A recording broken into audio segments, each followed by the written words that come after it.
Hormuz strait से बड़ी खबर आ रही है। स्ट्रेट ऑफ हॉर्मुज में अमेरिका और ईरान में तनाव फिर बढ़ा। अमेरिकी युद्धपोत पर क्रूज मिसाइल से हमला किया गया। हॉर्मुज में घुसने की कोशिश कर रहे थे 4 अमेरिकी वॉरशिप। ईरान ने लंबी दूरी की अबू महदी क्रूज मिसाइल दागी। ईरान इंटरनेशनल के हवाले से खबर है।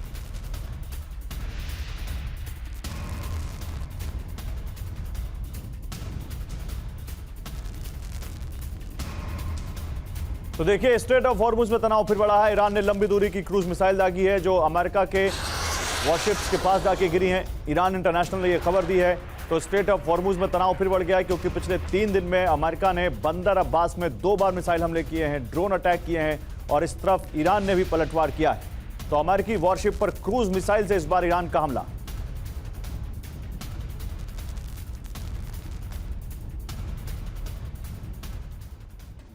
तो अमेरिका वर्सेस ईरान, फिर टूटा सीज फायर। खबर क्या है? हॉर्मुज में अमेरिकी युद्धपोत पर हमला किया गया। हॉर्मुज में घुसपैठ की कोशिश कर रहे थे युद्धपोत।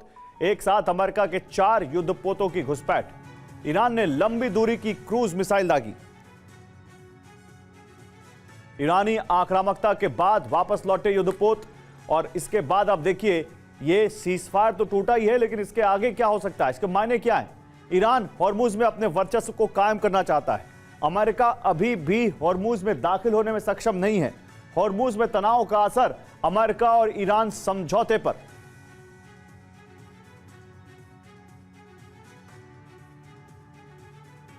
तो इतिहास गवाह है कि जब भी महाशक्तियां समंदर पर कब्जे की लड़ाई लड़ती हैं, सबसे पहले शांति डूबती है। हॉर्मुज स्ट्रेट आज उसी खतरनाक मोड़ पर है जहां से दुनिया का करीब 20% तेल गुजरता है और अब वही बारूद की गूंज सुनाई दे रही है। अमेरिकी सैन्य हलचल के बाद ईरान ने हाई अलर्ट जारी किया है और जवाबी कार्रवाई का दावा भी किया। सबसे बड़ा सवाल यह है कि क्या यह सिर्फ दबाव की रणनीति है या फिर मिनी वॉर के जरिए हॉर्मुज में ताकत की नई लकीर खींची जा रही है, क्योंकि बंदर अब्बास से लेकर केशम और अबू मूसा तक पूरा समुद्री इलाका अब सैन्य शतरंज का मैदान बन चुका है। हॉर्मुज स्ट्रेट में एक साथ कई धमाके सुने गए। रात करीब 1:30 बजे बारूदी शोर से हॉर्मुज दहल गया। ईरान ने हाई अलर्ट जारी कर दिया, जबकि अरब सागर में तैनात यूएस युद्धपोत भी सक्रिय हो गए। पहला है केशम आइलैंड, जो फारस की खाड़ी का सबसे बड़ा द्वीप है और रणनीतिक रूप से बंदर अब्बास के ठीक सामने एक फॉरवर्ड बेस के रूप में काम करता है। इस द्वीप पर एक विशाल अंडरग्राउंड मिसाइल सिटी है। दूसरा टारगेट है हॉर्मुज आइलैंड। ये सी माइंस का कमांड सेंटर है। यहाँ हॉर्मुज पर निगरानी के लिए हाईटेक रडार स्टेशन और इलेक्ट्रॉनिक सर्विलांस ग्रिड मौजूद है। इससे अगला टारगेट लारक द्वीप, जिसे ईरान का नेचुरल गेट कीपर कहा जाता है। यहाँ चट्टानी पहाड़ियों के नीचे सैन्य बंकर और सुरंगें बनाई गई हैं, जहाँ मिसाइल सिस्टम लगाए गए हैं। इससे आगे अबू मूसा आइलैंड भी है, जो ईरान ने एक मजबूत सैन्य आउटपोस्ट और एयर स्ट्रिप तैयार की है। ये द्वीप सीधे अंतर्राष्ट्रीय शिपिंग लेन के पास है, जिससे जहाजों को बंधक बनाने, तेल टैंकरों का रास्ता रोकने में रणनीतिक बढ़त मिलती है। बंदर अब्बास में अमेरिका के हमले से भड़क गया है ईरान। अमेरिका को आईआरजीसी ने बड़े पलटवार की धमकी दी है। आईआरजीसी ने एक वीडियो जारी किया है और ये धमकी दी है। ईरान पर किसी भी तरह का हमला बर्दाश्त नहीं, ये आईआरजीसी ने कहा है। अगर हमला हुआ तो अमेरिकी बेस को टारगेट करेंगे, ये भी कहा है आईआरजीसी ने।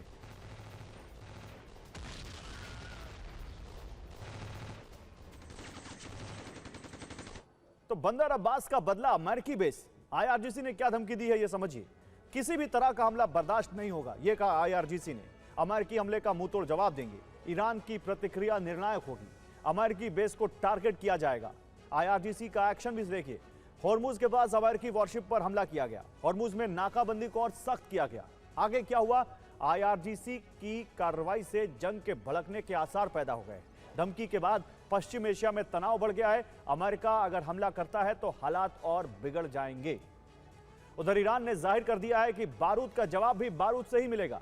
ईरान ने अमेरिका के खिलाफ जवाबी एक्शन शुरू कर दिया है। ईरान ने कुवैत को निशाना बनाया। कुवैत के अमेरिकी बेस से ही ईरान के बंदर अब्बास इलाके में हमले किए गए थे। इसलिए अमेरिका को जवाब देने के लिए ईरान ने भी कुवैत को ही टारगेट बनाया।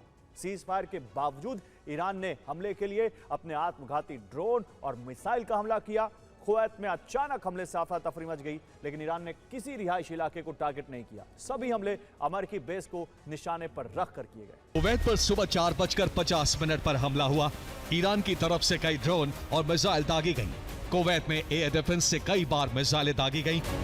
ईरान बार बार एक खास इलाके पर हमला कर रहा था।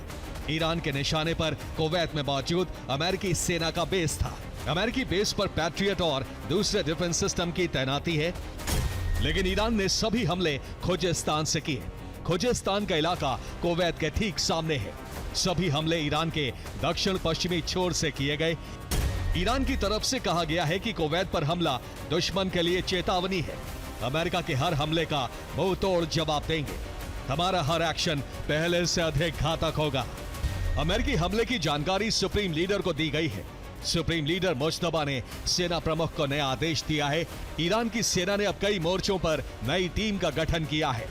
ईरान ने जाहिर कर दिया है कि ईरान भी अमेरिका से युद्ध के लिए तैयार है। ईरान को नुकसान पहुंचाने का अंजाम क्या होगा? ईरान का टारगेट कई देश बन सकते हैं। ईरान ने अपनी एरोस्पेस फोर्स को अलर्ट किया है। एरोस्पेस फोर्स हाइपरसोनिक मिसाइल से लैस है। एरोस्पेस फोर्स की तरफ से बयान भी जारी किया गया है। बंदर अब्बास पर जिस तरह से अमेरिका ने अटैक किया, उसके बाद लगा कि यह युद्ध फिर से शुरू हो गया। हालांकि सेंटकॉम ने इसके बाद दलील दी कि उन्होंने सेल्फ डिफेंस में वो अटैक किए। लेकिन इस बीच इजरायल को लेकर बड़ी खबर है। इजरायल को IRGC की बड़ी धमकी। इजरायल के खात्मे से पश्चिम एशिया में आएगी शांति, यह कहा है IRGC ने। इजरायल के दुष्ट शासन को मिटाना जरूरी, यह कहती हुई ईरान की सेना। IRGC ने हमास के कमांडर अबू सुहैब मोहम्मद ओदेह की हत्या की निंदा की। हमास कमांडरों की हत्या से फिलिस्तीनी आंदोलन कमजोर नहीं होगा, यह कहा IRGC ने।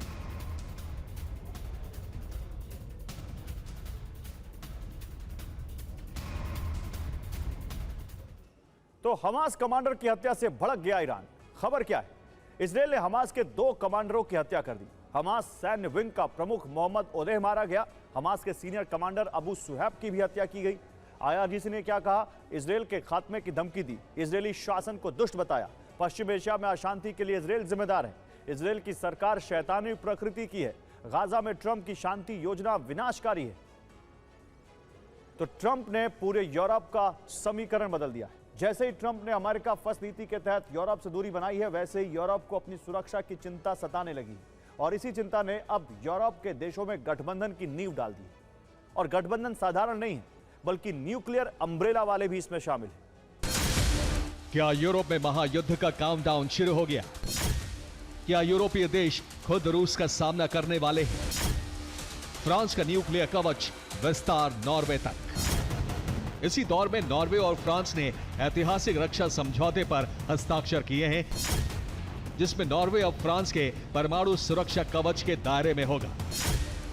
इस समझौते का मकसद है आधुनिक खतरों और रूसी हमले का मुकाबला करना, जिसके लिए एयर डिफेंस सिस्टम विकसित करने पर डील हो गई। इसके अलावा रूस के हाइब्रिड हमलों और जासूसों के खिलाफ भी ऑपरेशन की तैयारी है। और वेनेजुएला और ईरान के बाद ट्रंप के टारगेट पर क्यूबा आ गया है।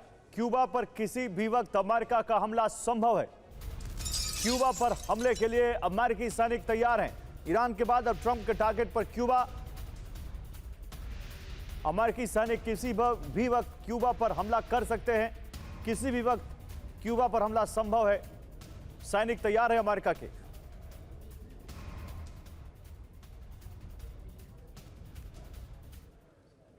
आइए आपको और इस बारे में जानकारी देते हैं। अमेरिका से क्यूबा की दूरी 90 मील यानी 145 किलोमीटर है। अमेरिका के मायामी से क्यूबा की राजधानी हवाना 300 मील यानी 370 किलोमीटर है। मतलब यह कि ईरान की तरह हमले के लिए अमेरिका को चुनौतियों का सामना नहीं करना होगा। कैरेबियन सागर में यूएस नेवी की तैनाती है। मैक्सिको की खाड़ी और प्रशांत महासागर में भी यूएस नेवी एक्शन में है। अब सवाल है कि अब जब इतने पास है अमेरिका के क्यूबा के, तो फिर क्या अमेरिका तुरंत हमला करने वाला है? वेनेजुएला और ईरान के बाद क्यूबा का नंबर। बड़ी खबर, क्यूबा पर कभी भी हमला संभव है। बड़ी संख्या में अमेरिकी सैनिक तैनात हैं। अटैक के लिए ट्रंप की हरी झंडी का इंतजार है। मिशन क्यूबा के संकेत क्या है? वॉरशिप USS निमित्ज क्यूबा के पास मौजूद है। मिसाइल, क्रूजर, ड्रोन लगातार चक्कर लगा रहे हैं। FA-18E super hornet fighter jets वहां पर मौजूद हैं। EA-18G Growler electronic warfare system तैनात किया गया है। डिस्ट्रॉयर USS ग्रिडले, USNS पटंकसेक भी वहां पर तैनात है। आगे क्या? क्यूबा में वेनेजुएला की तरह ऑपरेशन संभव है। क्यूबा की सत्ता को वेनेजुएला की तरह कंट्रोल करना चाहता है अमेरिका। सवाल यह है कि यह पड़ोसी दुश्मन कैसे बन गए? कैसे बन गए दुश्मन? तो 1952 में अमेरिका ने क्यूबा में तख्ता पलटकर कठपुतली सरकार बनवाई। 1 जनवरी 1959 अमेरिका विरोधी फिदेल कास्ट्रो सत्ता में आए। अमेरिका और क्यूबा में संबंध खराब हुए। 3 जनवरी 1961 अमेरिका ने क्यूबा से राजनयिक संबंध तोड़े, क्यूबा यूएसएसआर के नजदीक आ गया। अक्टूबर 1962 यूएसएसआर ने क्यूबा में परमाणु मिसाइलें तैनात कर दी और तनाव बढ़ गया। 2008 राउल कास्त्रो, फिदेल कास्त्रो के भाई, राष्ट्रपति बने।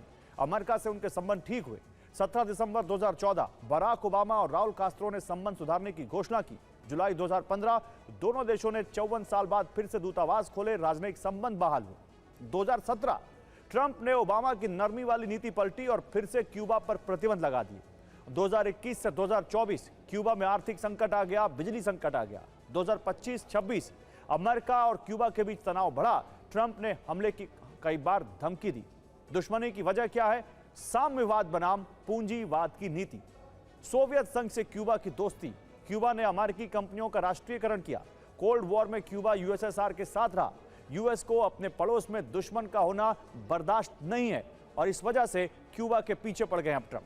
टीम ने सनी होंग कार्गो जहाज के जरिए 15,000 टन चावल की खेप क्यूबा की राजधानी हवाना के बंदरगाह पर भेजी है। वादे के मुताबिक अभी 60,000 टन अनाज और भेजा जाना बाकी है।